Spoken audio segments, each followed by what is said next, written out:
সুপ্রভাত বন্ধুরা, আশা করি তোমরা সবাই ভালো আছো। আমিও ভালো আছি। এখন বাজে 5টা 10 আর ঘুম থেকে উঠে মাত্র ব্রাশ করে ফ্রেশ হয়ে নিচ্ছি। তার কারণ বলছি। আর এখানে থাকাকালীন যাওয়াটা প্রত্যেকের বাধ্যতামূলক। যাওয়ার জন্য মানে ঘুম থেকে উঠে ফ্রেশ হয়ে দেখো রেডি হয়ে নিয়েছি। কোথায় যাব না, মাঠে গিয়ে প্র্যাকটিস করতে হবে। তো রেডি হওয়ার পর একটু গরম পানি আর লেবু খেয়ে নিলাম, যা প্রচণ্ড গরম। খাওয়ার পর রেডি হয়ে সোজা বেরিয়ে পড়েছি মাঠে যাওয়ার জন্য। পানির বোতলটাও নিতে হবে, গরমে যেহেতু বুঝতে পারছো, নিয়ে বেরিয়ে পড়েছি। আর বলি হ্যাঁ, আমাদের রুম থেকে মাঠটা যেহেতু দূরে, সেই জন্য আর কি একটু হেঁটে যেতে হয়। তো যাওয়ার সময় পথে দেখতে পাচ্ছ সবাই আছি, আমরা একসঙ্গে হেঁটে যাচ্ছি। আর যাওয়ার পথে ওই একটু হাসি ঠাট্টা করে পৌঁছে যাওয়ার পথে এটাই হচ্ছিল আর কি। তারপরে যাওয়ার পথে এখানে হ্যাঁ মন্দির আছে একটা, আর মন্দিরে প্রণাম করবে না সকালবেলা, তা কখনো হয়? প্রণাম করে সোজা মাঠে পৌঁছে গেছে। গিয়ে দেখি স্যার আসেনি, তাই একটু গিয়ে এখানে হ্যাঁ ওই স্টেডিয়ামে বসেছিলাম। বসার পর স্যার আসতে ওয়ার্কআউট শুরু করে দিয়েছে। হ্যাঁ বলি, আর এটা হচ্ছে কি 400 মিটারের ট্রাপ, আর মোট প্রত্যেকের ট্রাক্সটা কমপ্লিট করতে হবে। এটা 10 লাখ প্রত্যেককেই দিতে হবে। তো 10 লাখ শুরু করে দিয়েছি। দেওয়ার পর এখানে মোটামুটি কিছুটা টাইম গেছে। যাওয়ার পর দৌড় কমপ্লিট করার পর স্যার পিটি করাচ্ছেন। আর পিটি করান এখানে প্রত্যেকেই আছে, সবাই স্যার সামনে আছেন, স্যার করছিলেন, আমরা দেখে দেখে একটু করলাম। করার পর ওয়ার্কআউট আবার একটু করলাম আলাদা করে।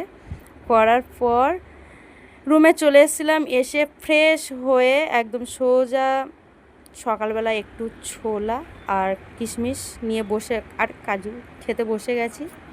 খাওয়ার পর দেখলাম একটু সিয়াসিডের পানিও ছিল, সেটাও খেয়ে নিলাম। খেয়ে নেওয়ার পর স্টাডি করতে বসে গেছি। আর স্টাডি করার পর আবার দেখতে পাচ্ছ এখানে স্টাডি করার পর সকালবেলা টিফিন দিয়েছিল, টিফিন এনে খাওয়া দাওয়া করে ক্লাসে বেরিয়ে পড়েছি। ক্লাসে যাওয়ার ইচ্ছা নেই, তাও জোর করে যাচ্ছি আর কি। তার কারণটাই দেখতে পাবে একটু পরে। তো মোটামুটি এখানে স্যার এসে গেছিলো, গিয়ে বসলাম। একটু দেরিতে গেছিলাম বলে পিছনে অনেকটা বসে পড়লাম। আর কেন না যাওয়ার কারণটা এবার দেখুন, ম্যাথ। তা যাই হোক, ক্লাস করে এসে দুপুরের খাওয়া দাওয়া সারলাম।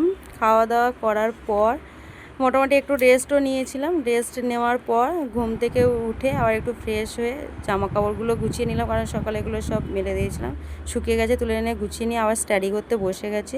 স্টাডি করার পর সন্ধ্যাবেলা একটু কিছু খেতে হবে। খাওয়ার জন্য আজকে ভাবলাম একটু ম্যাগি বানিয়ে নিই।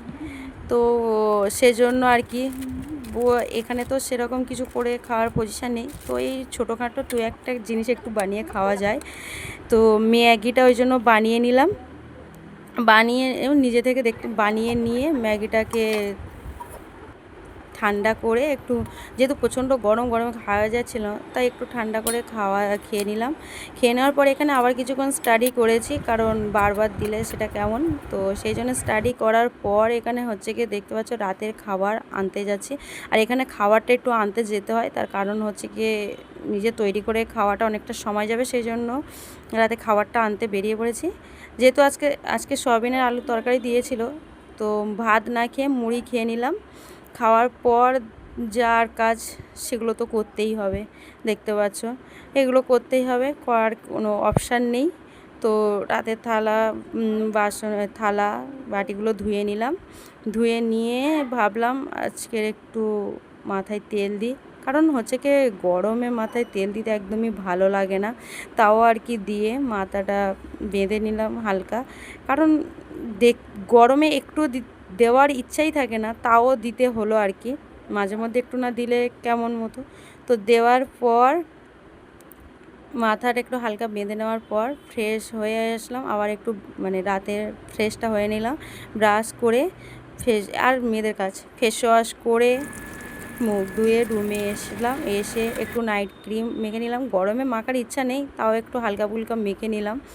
মেখে নিয়ে ভাবলাম আর তো কিছু মানে করার, এখানে একটা টাইম আছে, 12টার মধ্যে লাইট অফ করে দিতে হবে। আর লাইট না অফ করলে আবার পরের দিন অবজেকশান। তো সেহেতু লাইট অফ করার জন্য আগে থেকে সব কিছু করে নিলাম।